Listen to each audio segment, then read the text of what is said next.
Hello, my name is Michael Parker, and welcome to Antidote. Today is an auspicious occasion. This is the 50th episode, our golden anniversary Antidote show. I'm very pleased, very proud of that fact, and it's also Phi Day. It is 3.14 Day, and if that weren't enough, it is the 137th birthday of Albert Einstein. So given all of the numerical interest in the date and what's going on, we had to have a very special guest, and that we have. Today we're going to be visiting with Randall Carlson. He's going to be visiting with us from Atlanta, Georgia via Skype. And Randall, let me tell you a little bit about him. He's an amazing man. Randall Carlson is a master builder and an architectural designer. He is a teacher. He is a geometrician, geomythologist, geological explorer, and renegade scholar. He has 4 decades of study and research and exploration into the interface between ancient mysteries and modern science. Randall's work incorporates ancient mythology, astronomy, earth science, paleontology, symbolism, sacred geometry, architecture, geomancy, and other arcane scientific traditions. In other words, he is exactly the man we need today. Randall, welcome to Antidote. Glad to be here, Michael. Man, I found out about your work via some books that I was reading of Graham Hancock, and he was on the show back in November, and we were talking about your work and his work, and man, I've got to say, between what I learned from him, what I've seen on the internet, your episodes with Joe Rogan, and just a lot of your work, and I've been reviewing your DVD for the past week, The Cosmic Patterns and Cycles of Catastrophe, my mind is blown. And I've got to say, you have an excellent quote, which is that a mind blown is a mind shown. I did not originate that quote. It was somewhere back, in the 60s, but it kind of always stuck with me. And I don't know who originated it. Maybe they're listening today. Well, it is fitting to the work, so let's dive right in. Okay. When I'm looking at your work, the two big things that jump out to me is this story of man and earth. And we're going to be talking about a lot of different things today. We're going to talk about catastrophism. We're going to be talking about sacred geometry and the connections between the two. But explain to me and people out there, we're going to bring up a graph in a moment. Modern human animals, us, we've existed, say, 150 to 190,000 years. Yet we only have 5,000 years of written history. Explain why that might be. Well, I think the simple answer is that our progress at creating societies or civilizations on this planet has been constantly interrupted by natural events of another order of things than we've experienced in modern times. And I think you were going to pull up a graph, perhaps, where I have documented some of the catastrophes that have shown up in the geological or archaeological or paleontological record during that time that we humans have been on the planet. And there's been easily a dozen events that, were they to transpire again today, would likely pull the plug on our modern civilization. So one of the things that has, I think, prevented scholars from understanding that there's a much deeper story to the human history on this planet is simply because they lack the context. And what the context tells us is that there are, in the history of this planet, numerous discontinuities within the ordinary pace of uniform change, or nonlinear events, if you want to think of them that way, things that are outside the norm of modern experience. And when those events transpire, they can be profoundly disruptive to ecosystems. They can be profoundly disruptive to societies that are intact, that have been stable for a long period of time. The thing is that when you have a culture that's oriented to one specific set of ecological parameters, and then those parameters suddenly change, it can leave that society vulnerable to collapse. And from many fronts now, the evidence is emerging that there have been numerous episodes of societies collapsing. Now, the one thing that I want to emphasize is that when you look at a lot of the scholarly work, for example, some of the work of Jared Diamond, for example, who has actually written a book called Collapse. It seems that sort of the consensus view is that these collapses are due to internal or internecine factors that are intrinsic to the society itself, almost maybe in some cases if there is a built-in obsolescence, a planned obsolescence, if you will, of societies, or there's just, as with species becoming extinct simply because their time has run out. Societies becoming extinct because their time has run out, or they have become too stratified or too hierarchical, or they have been invaded by other societies. All of these factors certainly play in. But I think what we have to recognize now is that there's a great deal of evidence suggesting that the trigger is exogenic. The trigger is outside of societies. That what happens is a society or a culture becomes entrenched within a specific set of environmental parameters, and then suddenly those parameters change.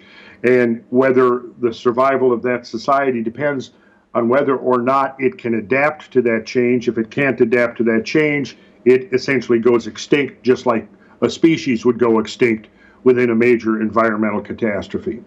Understood. Now, the changes that you're talking about, let's give some examples, because we're talking about the impacts of bodies from outer space via comets, asteroids. We're talking about supervolcanoes. In particular, one thing I've heard is that 72,000 years before present, like the Toba supervolcano, for example, I have heard that brought the human population down to estimates of like 2,000 people. That's possible, yes. That's just unbelievable. Yes. And these are things that are of such a magnitude that we really cannot even conceive of the scope of their devastation. Yes, I would agree with that. And the thing is that we don't have really the context for understanding these things, because essentially our history is basically the story of human activity on Earth between catastrophes. So we see that, at the end of the last ice age, between roughly 11 and 14,000 years ago, there was actually a series of catastrophes that brought this Pleistocene world, the Paleolithic world, to an abrupt end.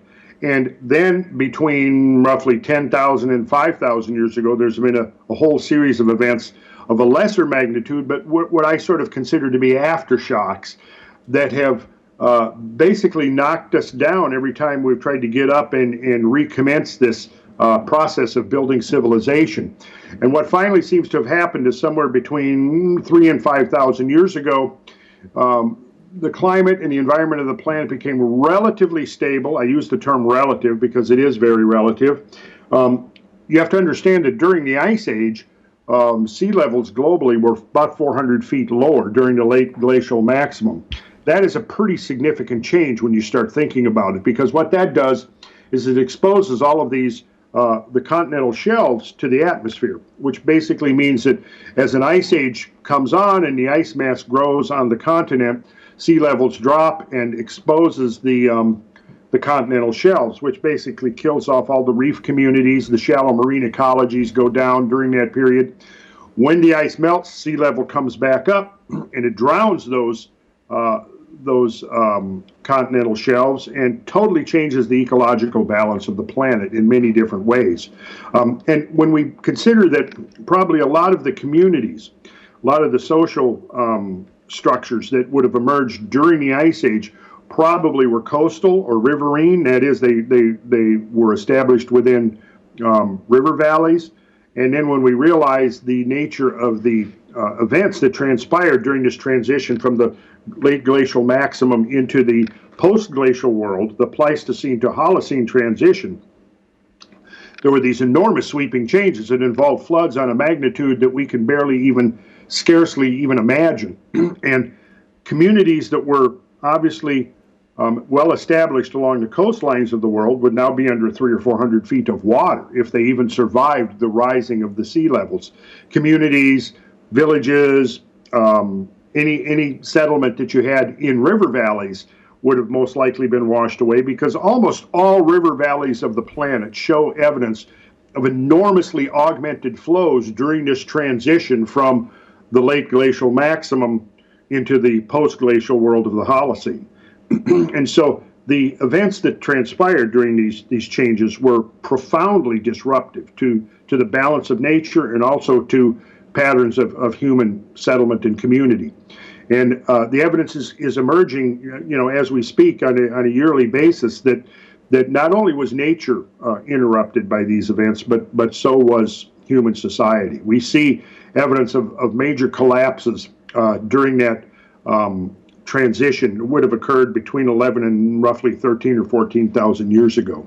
So let me just reiterate, as a layman, when I look at this, because some of the ideas that I want to express today are ideas that I think that people who haven't done the work that you have done would, when posed with these ideas, they go, okay, wait a minute. So you're saying that the modern human animal with ostensibly the same brain capacity as us and the same ability to think and create and build, yet there's 185,000 years to 145,000 years, depending on how long we've been around, that is missing from the record. We only have this last 5,000 years. And what you're saying is because we were beaten down repeatedly by 12 to 16 major earth-shaking, earth-changing cataclysms, we had to reboot every single time, start over, and some of the things that we had probably built before are now underwater or completely decimated by the movement of the earth. Yes, I think that would be an accurate conclusion to draw. And I think the research supporting that conclusion is now pretty much overwhelming.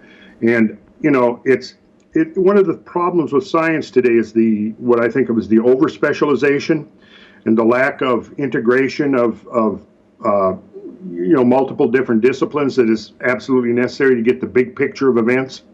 And so this is why I've tried to look at a number of different things, not only things like mythology and prehistory, but also astronomy and geology and archaeology, because all of these venues of knowledge are feeding into this paradigm shift that we're now in the midst of. And basically it involves just a whole new model of human prehistory and a recognition that what we think of as history is essentially only the last page of a book that goes back 150 to 200,000 years or maybe longer. And like you said, as you mentioned, the evidence would seem to indicate that people of 100,000 or 150,000 years ago, that there were people on this planet with an intelligence level equivalent to that of modern man. And that being the case, one has to begin to wonder why the record is so sparse up until 4,000 or 5,000 years ago. And once we recognize that that this record has been repeatedly interrupted, it becomes clear why that is. And the thing that really bothers me is that in all the discussion of environmental change and climate change and so forth that's going on today, there's no real context in which to really discuss this in a rational way. And the context is we have to understand that this planet has been subject to these extreme events on a tempo and scale that wasn't even imagined a generation or two ago, when many of these factors were first becoming discussed in mainstream media and so on. I was a volunteer like at the very first Earth Day in April of '70, I guess it was. And when you look back at the environmental concepts that were emerging at that time, it's important to understand that our picture of the environment emerged during a period where strict uniformitarianism or strict gradualism prevailed in all models of Earth history. Yes. And in understanding that, you can see why, well, if we assume that the way things are now is pretty much representative of the way things have been for hundreds of thousands or millions of years, then it becomes feasible to say, well, the major disrupting factor within this, within the natural order of things is human activity. But you see, it's only when you place it in the context of this strict gradualism that it assumes the dimensions of influence that it does. Whereas on the other hand, you realize when you begin to look at some of these events that have happened, and we'll when we get to some of the photos, hopefully some of the listeners can start to begin to get an idea of the scale and magnitude of these events that we're talking about. We're seeing, and the thing that I've been documenting for decades now, is the geomorphic imprint of climate change in the record of the landscapes, in the geological record of the rocks.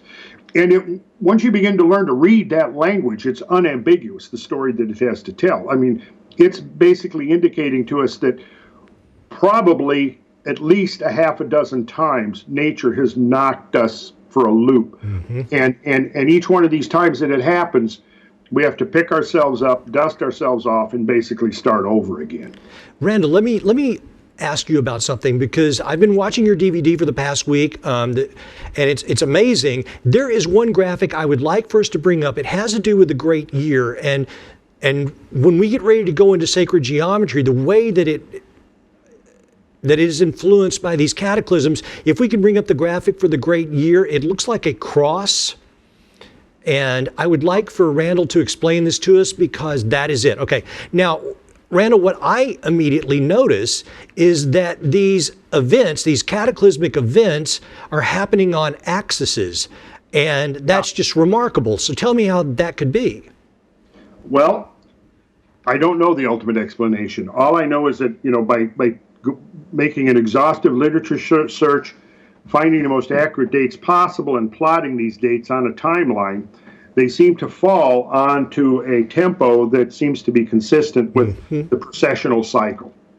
And this has been partially recognized, I think, even going back to James Kroll and Milutin Milankovitch, who were looking at the alternating cycle of glacial and interglacial ages in terms of the three changing orbital parameters of the Earth, one of which is the precessional cycle. But what I've seen, it suggests to me that there's something going on, which this is basically a focus of my current research, is trying to understand why this coincidence between the tempo of these global changes and the precessional cycle. We see when we look at that graph, which I don't have in front of me at the moment, but should have very soon. But what you'll see there is that, if you go through that list of numbers that measure this tempo, you'll see that they are numbers that have actually come down to us in a form, in a symbolical form from who knows when, from a long time ago. But these numbers have come down through a number of venues, through Kabbalistic interpretations of various sacred writings, through the numbers that are encoded in sacred architecture, the numbers that are encoded in mythical stories, and so on. We find a redundancy of this pattern of numbers. They relate to geometric form and geometry, but on the other hand, they also seem to relate to a tempo of global change. So we are trying to get that image up right now. Did you send it to me? I guess. I think we did send it to you. Well, that's okay. I mean, yes. Okay, I've got it. So I think we're looking at the same image now. If you look at that axis, that would be you could call it the Aquarian Leo axis, because you see, one of the things that's come down to is this model of temporal change that is marked by this great year concept. And the great year is essentially going back to the ideas of Hamlet's Mill, Goethe von Deschend, and I forgot the other author right on the top of my head. But Hamlet's Mill, which came out in 1969, basically is premised upon the idea that the precessional cycle was profoundly important to ancient people, and this precessional cycle was, according to Hamlet's Mill, what our ancestors, what the ancient peoples believed, was like the great clock that governed the rise and fall of civilizations and the tempos of great cataclysms. So this was the idea that was the core idea behind this book of Hamlet's Mill. It was Giorgio de Santillana and Hertha von Deschend were the co-authors of that book. It's subtitled An Investigation Investigating the Origins of Human Knowledge and Its Transmission Through Myth.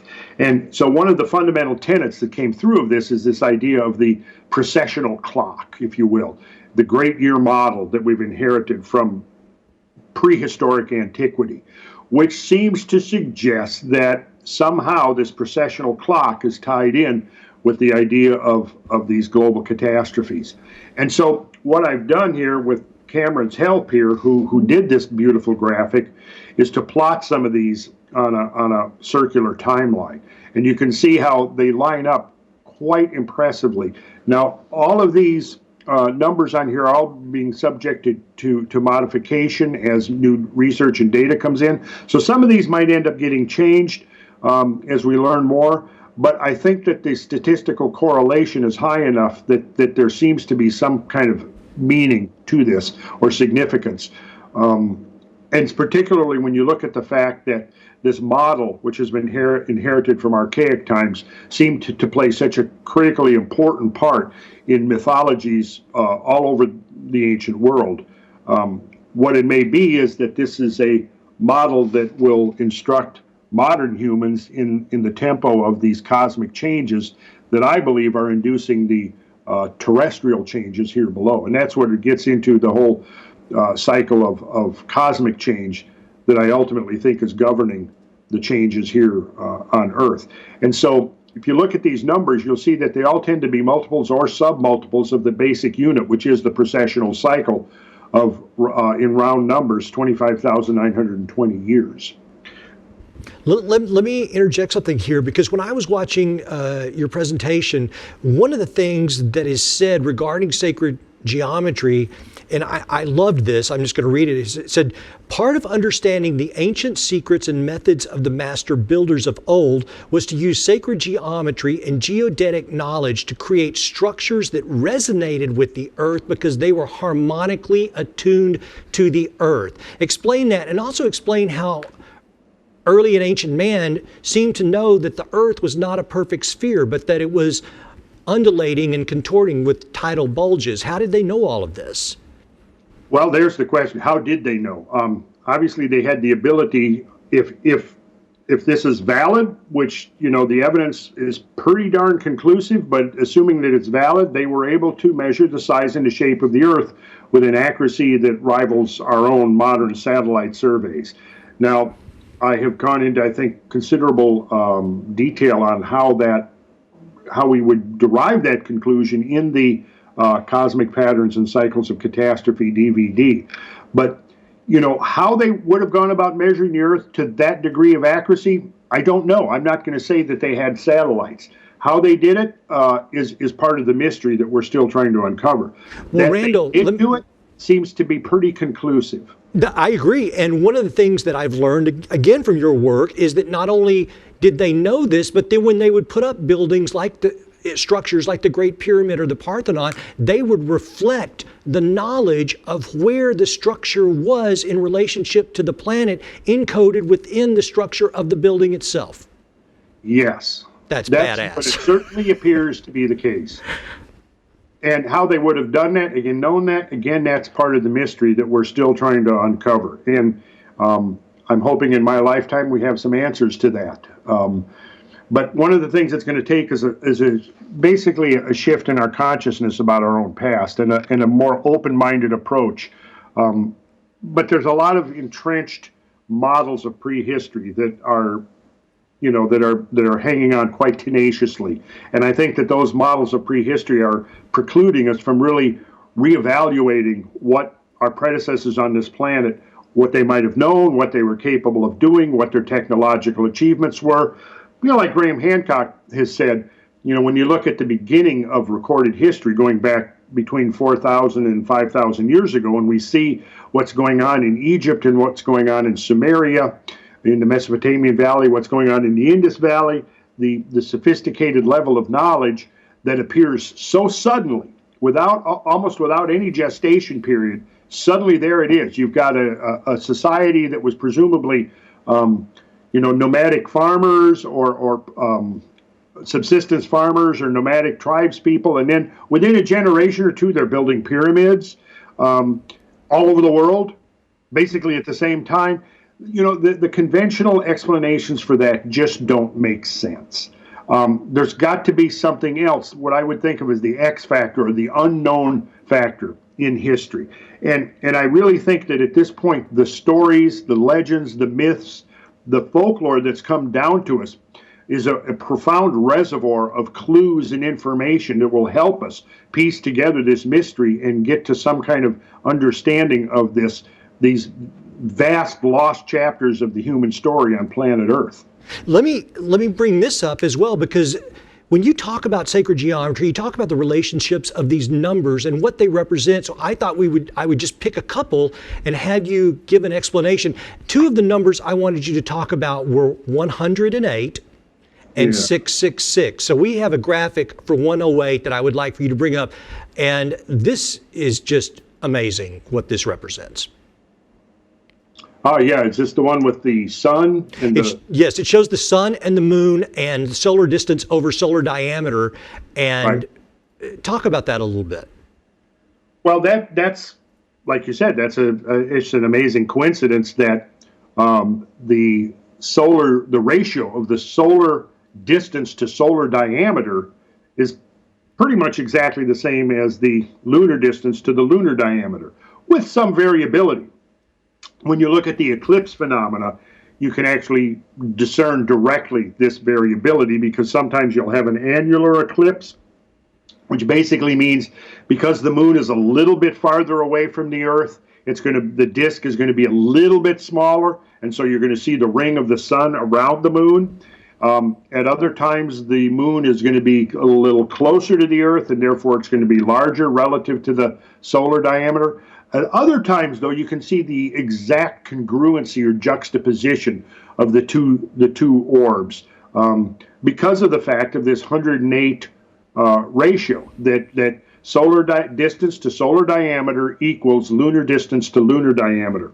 And this is an occurrence that basically is limited to the relative present. If we go back millions of years, it wouldn't have been the case, because most scientific evidence suggests that the moon has been much closer to the Earth in the past and is moving away. So as the moon moves away, of course, its apparent diameter is going to be getting smaller. But for the present, we have this interesting relationship that is defined by the number 108, which is one of the core numbers of the sacred canon of ancient numerology. One of the key numbers that recurs over and over again in the principles and examples of sacred geometry. The Hindus will use, they meditate on prayer beads, which are called mala beads, and there's 108 of them on the beads. So I kind of often think of it as that way. If we think of stringing the lunar orbs onto a string of beads, it would be 108 of them that would reach from very close to the average lunar distance to the Earth. But you bear in mind now, the moon's distance from the Earth varies from, I think, around 227,000 to 252,000 miles, because its orbit around the Earth is not perfectly circular. It's elliptical, as is the Earth's orbit around the sun. So, sometimes the Earth is going to be a little closer to the sun, and sometimes the Earth is going to be a little farther away from the sun. Understood. But within those parameters, the relationship is so close that for all practical purposes, it's perfectly correct to say that it's, that their scaling ratio is 108. Can you also talk about 666? And I chose these because we have so much information to talk about, that there's so many of these canon of numbers that I could have chosen. I only chose two just to get people's feet in the water. Talk about 666. It's not what people think. And if we could bring up those graphics regarding 666 as well. Randall, I don't know if you can see this, but first of all, we're showing the quote from Revelations 13:18. Here is wisdom, let him that hath understanding count the number of the beast, for it is the number of a man, and his number is 666. Yes. Okay, well, typically when you look at that number, as it has occurred in various forms, symbolically, what you discover is that it's usually associated with the sun and the idea of solar force. Just like the number 108 raised by a factor of 10 becomes 1,080, and this number has been traditionally associated with the moon. So you have 1,080 associated with the moon, and you have 666 associated with the sun. Some of the ways that this shows up is For example, in the old Kabbalistic systems, you had Sorath, that was the spirit of the sun, that was spelled Samek, Vau, Resh, Tau. When you add up the values of those letters, and you have to understand that prior to the advent of the Hindu-Arabic numeral system, the Semitic alphabets were used both as numbers and as letters of the alphabet that represented sounds, right? So what you had was a system where you could substitute numbers for letters in a lot of the sacred writings that were originally encoded in the Semitic languages like Greek and Hebrew and even Sanskrit for that matter. In fact, I'm not knowledgeable about it, but I understand from the work of Idries Shah that there is actually the same number code in the Islamic alphabet. And it's a denary code. It's based upon units, tens, and hundreds. So basically what happens is you can go in and you can take words and phrases out of sacred writings, the Bible, but also Kabbalistic writings and other writings. Some of the Greek pre-Socratics apparently composed things using this number-letter code. But what you discover when you do that is that there is a redundancy of certain numbers that recurs over and over again, and they typically have a pattern of associations that becomes obvious after you've accumulated enough examples. The idea with 666, and this goes back to the work of a British author and researcher who is now passed away named John Michell, who pioneered a lot of this work back in the 60s and 70s, linking together architecture and language and natural cycles and so forth. Very, very interesting work that he did. And he was the one who basically showed how these numbers are associated with cosmic forces. So 666 becomes associated with the cosmic force of the sun. So you have Sorath, which was in the Kabbalistic systems, the spirit of the sun. And as I mentioned, those letters, they add up to the number 666. And then you had Nakiel, who was the intelligence or angel of the sun in Kabbalistic work. And if you add up the letters of that particular name, what you find out is that they add to 111. The letters were actually Nun, Kaf, Yod, Aleph, Lamed. If anybody out there wants to do any of the research themselves and verify this, those numbers add up to 111, which times 6 becomes 666. Yes. There are quite a few other examples of this. Well, the thing that intrigued me the most is that we have this graphic up right now that basically shows that the Earth's orbital velocity is 66,600 miles per hour. Yes, or 18.5 miles per second. And what'll be interesting, I found in a lot of books, even textbooks and stuff that will say, giving the Earth's orbital velocity around the sun, they'll say 18.5 miles per second or 66,000 miles per hour. Mm-hmm. Almost as if they're afraid to put that third 6 up there. Right. For some well, reason. It's very interesting to me. I didn't know a lot of this. Before we move on to catastrophism, let's just talk a little bit about the Great Pyramid, because one of the first things that you also talk about in your DVD series is that the Great Pyramid is a geodetic model of the world, especially the northern hemisphere. Talk about that a little bit. Okay. Well, that goes back to the work of Piazza Smythe and William Flinders Petrie, who were looking at it. But really, the researcher who did the definitive work on that, I think, was William R. Fix, who wrote a book in the, I think, mid-'70s called Pyramid Odyssey, mm-hmm. where he was the one who really realized that there were a couple of different ways of measuring both the height and the perimeter, the base perimeter of the Great Pyramid.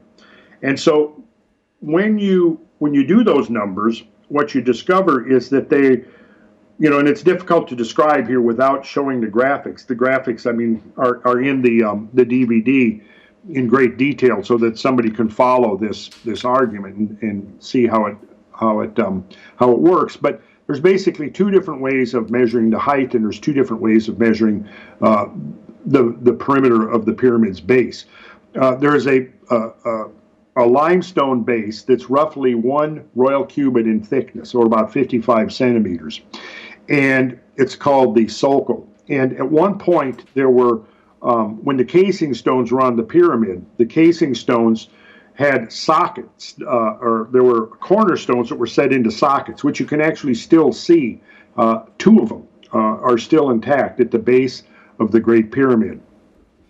And I'm not sure, I think I have graphics in the DVD that pretty much, where anybody can look and see very clearly what I'm talking about here. Yes. And how you would have two ways of measuring the pyramid's base. That's right. Well, there was a shorter way of measuring it, a longer way of measuring it. And what you discovered when you measured those is that those ratios actually defined the difference between an arc of longitude and an arc of latitude.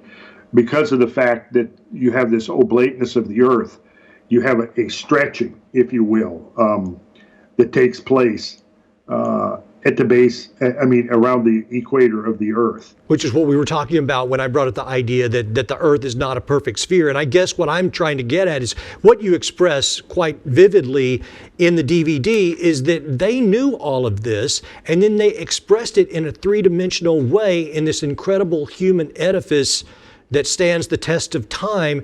How and why they did that,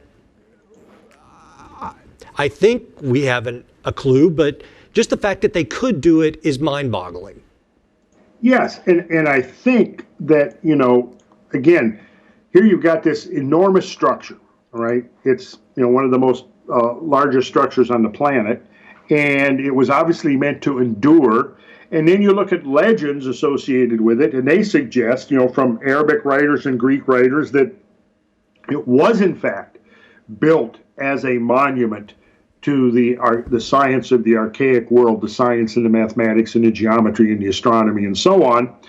Then when you begin to actually look at the reconstructions of the pyramid, which is possible because of the fact that enough of the casing stones are intact that we can determine precisely what that original angle of side to base was, which is about 51.85 degrees. From that, we can then reconstruct all the original geometry and the scale of the thing. And that's when we discover that there is this scaling factor between the Earth and the pyramid, and it's basically 43,200 to 1. And that number 43,200 is one of the most prolific numbers that you find in these ancient canons of sacred geometry. We were just talking about the number 108 and 1,080. Well, 4 times that number gives you the 4,320. Or, going up an order of magnitude, that would give you the 43,200. That number is also encoded into the measure of our diurnal cycle, which is one turning of the Earth on its axis relative to the sun. And that is that cycle is divided up into 86,400 parts. Well, if you recall from looking at the diagram of the sun, you'll realize that the diameter of the sun, measured in miles now, is 864,000, give or take, about a half a percentage point. But in round numbers, that's very close to being the actual diameter of the sun.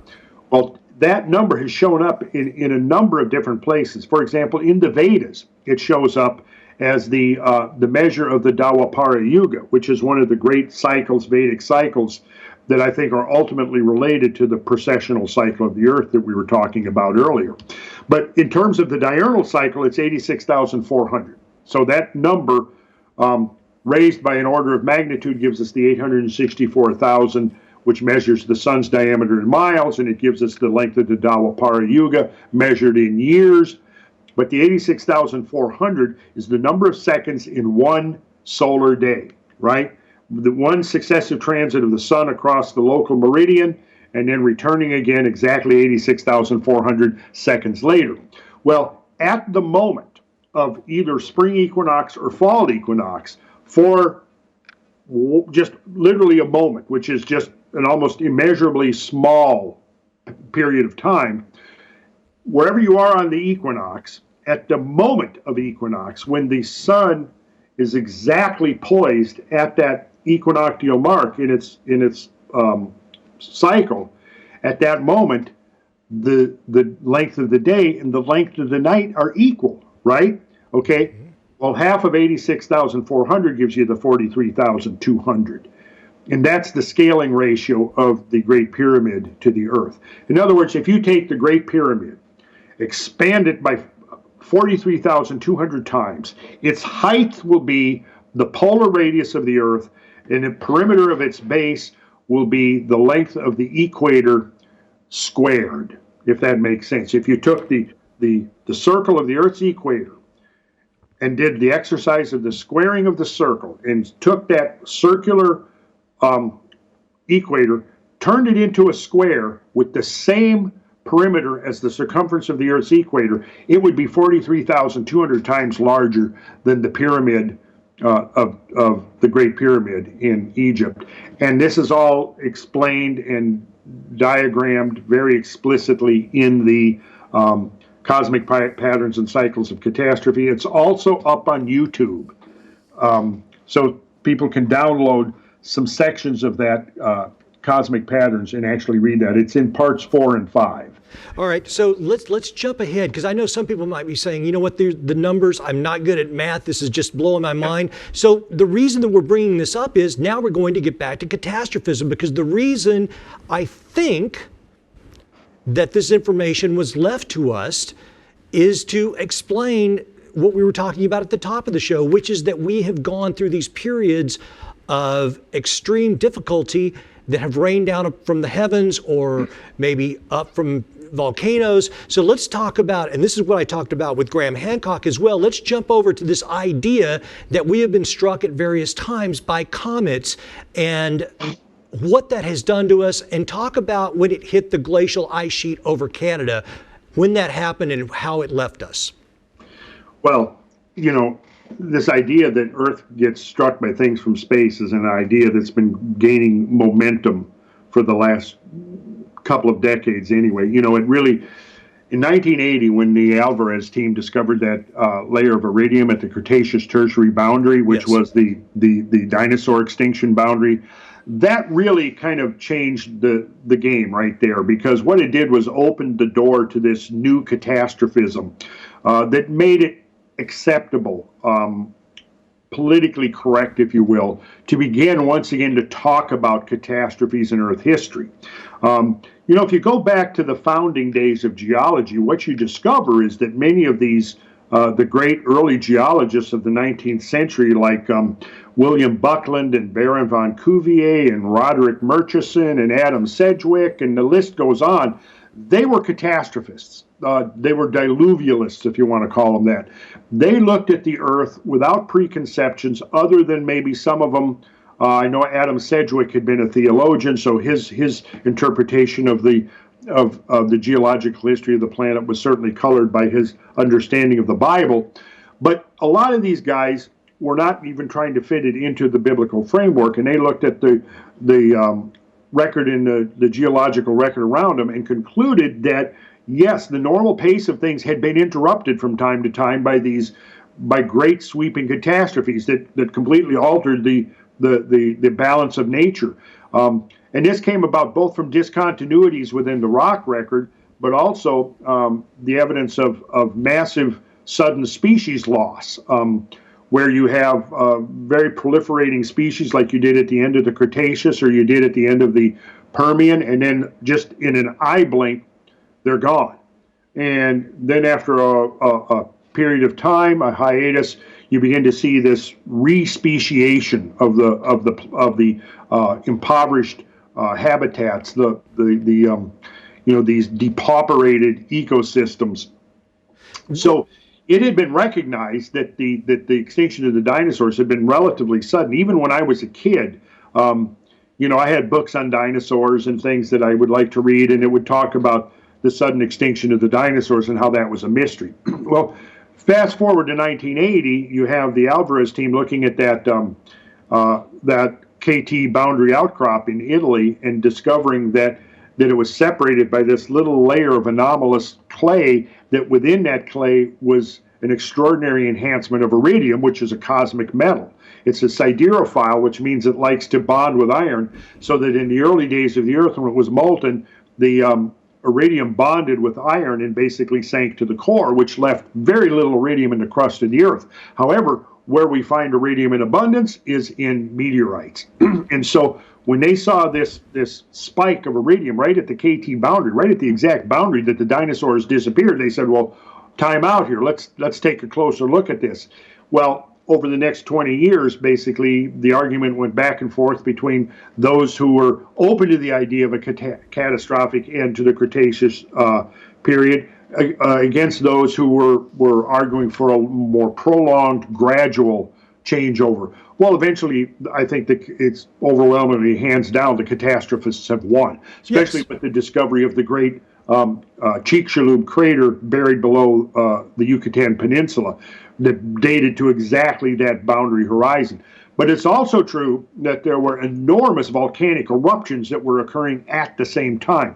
There are a number of lines of research that would suggest that, for example, the great volcanic outpourings, whether it was the Siberian traps associated with the Permian Triassic of 245 million years ago, or the Cretaceous Tertiary associated with that boundary about 66 million years ago, you had the outpouring of the Deccan traps, that these outpourings of these great volcanic episodes might have been actually triggered by exogenic phenomena, meaning things from space, comets and asteroids, and the byproducts of cometary disintegration hitting the Earth and triggering this profound tectonic and seismic and volcanogenic response. Randall, yes. And the deal is, because we're running out of time, but what I want to express to people that you illustrate clearly is that this has happened more often than we have wanted to admit, and the toroid meteors that we see in June and in November, some of your most recent work, I think I want to end with this, because I don't think you've talked about this on any other shows yet. Let's talk about this meteor shower and its relationship to Halloween and what that all means, because I just read this in the past day or two and it blew my mind. Well, yeah, it still blows my mind, actually. Well, one of the great meteor systems that the Earth encounters in its annual revolution about the sun is the torrid stream. And there has been a work of, going back to the astronomer Fred Whipple back in the 1940s, who did an analysis of the stream, and a number of astronomers and astrophysicists who've been looking at it since then, principally the British neo-catastrophists Victor Clube, William Napier, the Australian astronomer Duncan Steele, and several others who have been really studying this vast meteor system that the Earth crosses, and have concluded that it's the byproduct of the disintegration of a very large comet that might have come into the inner solar system, say somewhere around 25 to 30,000 years ago, and began to undergo a hierarchy of disintegrations and littering the inner solar system and the near Earth space with the byproducts of that disintegration. And the Earth would have encountered this material on a number of occasions. It's interesting that their date for the first arrival of this large comet into the inner solar system is very close to the onset of what's called the late Wisconsin phase of the Great Ice Age, which is usually dated to around 26,000 years ago. Because prior to that, we were in a period of almost interglacial warmth, probably not as warm as now, but what a geologist would call an interstadial, which means that there was a break in the severity of the ice age, and the planet was warming up, and then around 26,000 years ago, it was suddenly interrupted by a massive return to glacial cold, and all the glaciers around the planet began to expand enormously and very rapidly. Sea levels began to drop very rapidly, and for the next roughly 12 to 13,000 years, we were in this period called the late glacial maximum. And then right around 12 to 14,000 years ago, there was a couple of enormous melting episodes that triggered ultimately the processes of deglaciation. And it was these extreme melting episodes that I find extremely interesting. And my thought now is that most likely these extreme melting episodes were triggered by the Earth's encounter with cosmic debris The most likely candidate for the origin of that cosmic debris is the Taurid meteor system. And what my research now suggests is that around 13,000 years ago, Earth underwent a series of multiple impacts in quick succession. And it was most likely because of the fact that the Earth encountered the debris of this breaking up comet nucleus. And the remnants or debris of that comet nucleus is still with us today in the form of the Taurid meteor shower. Earth crosses that system twice each year, once in late October, early November, and again in late June, early July. Now, when it crosses in late June, early July, you have to picture now that this meteor stream is going out not quite to the orbit of Jupiter, looping around in an ellipse, coming back in around the sun. So Earth crosses the stream two occasions, once when it's coming from around the sun, where it's made its perihelion passage, coming around the sun in late June, early July, and then again when the material is coming in towards the sun in late October, early November. Now, if you've looked at some of the things I've got online, I've talked extensively about the association of the idea, the ancient universal idea of the Day of the Dead. Yes. And when you begin to look into that symbolism, you quickly realize that there is most definitely and unambiguously a cosmic component to that symbolism.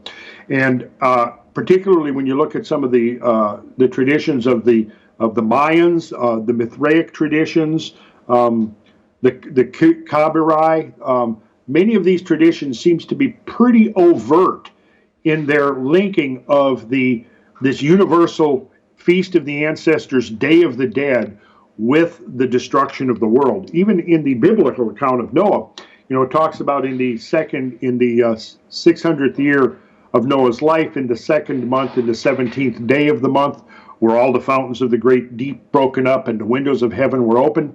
Well, when you go back to the old Hebrew calendar, what you discover is that the 17th day of the second month does fall very close to late October, early November.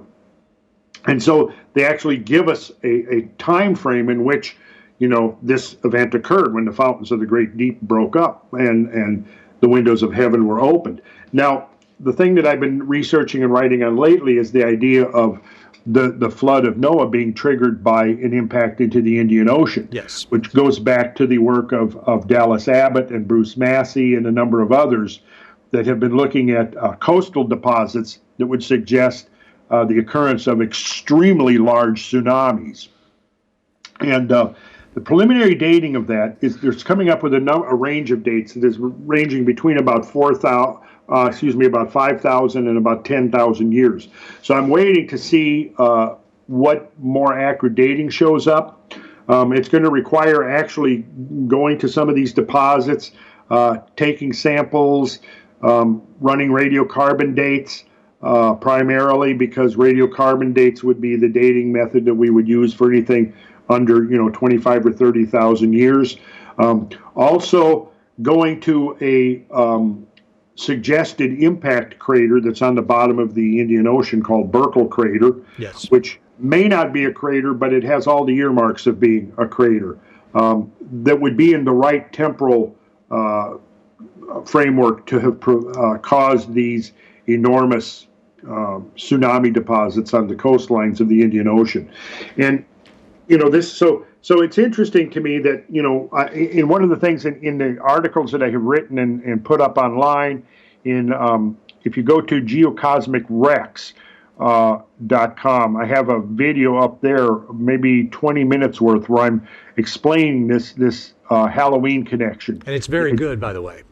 Oh, thank you. That's my friend Brad Young that has done that. Between Brad Young and Cameron Wiltshire, these two guys have made all this possible. And without those two guys, we wouldn't be here today. I just want to put that in there.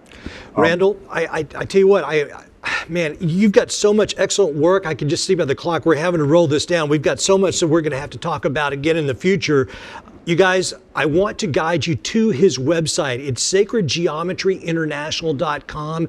And because they're such cool guys over there, they are offering a deal to all of our Lip TV listeners and viewers.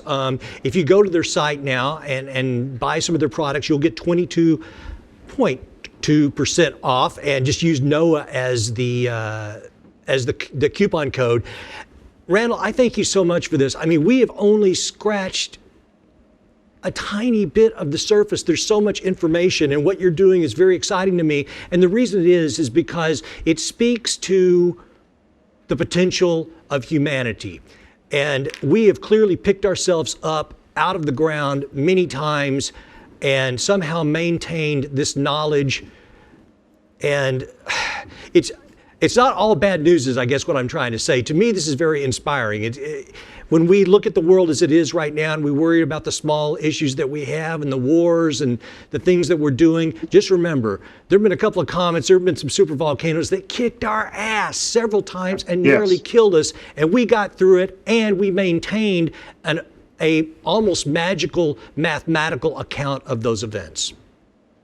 Yeah. The last thing I would like to say, Michael, is that I think that there's a reason that this information has come down to us. And it's not so that we can throw up our hands in despair and say that we're doomed, but so that we can understand the realistic context of life on planet Earth and can adapt accordingly. Because I think there's also part of this information that has come to us, if you will, sort of a game plan for our own future. And what we can do in our own time to avoid the fate of some of our predecessors. And that's a big part of what I think this conversation needs to focus on.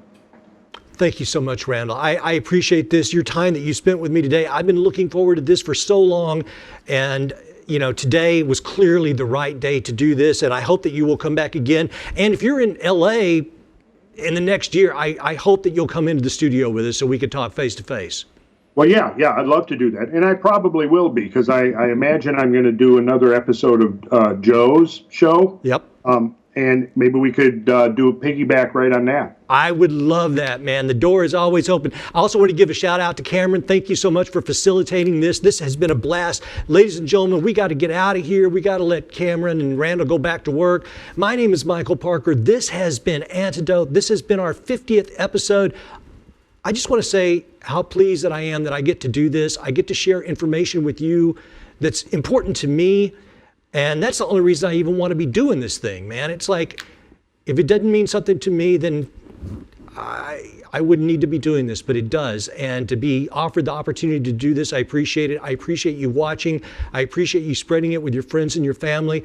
And just remember, stay optimistic, stay vigilant. You, me, every single one of us, 365 days a year. We are the antidote.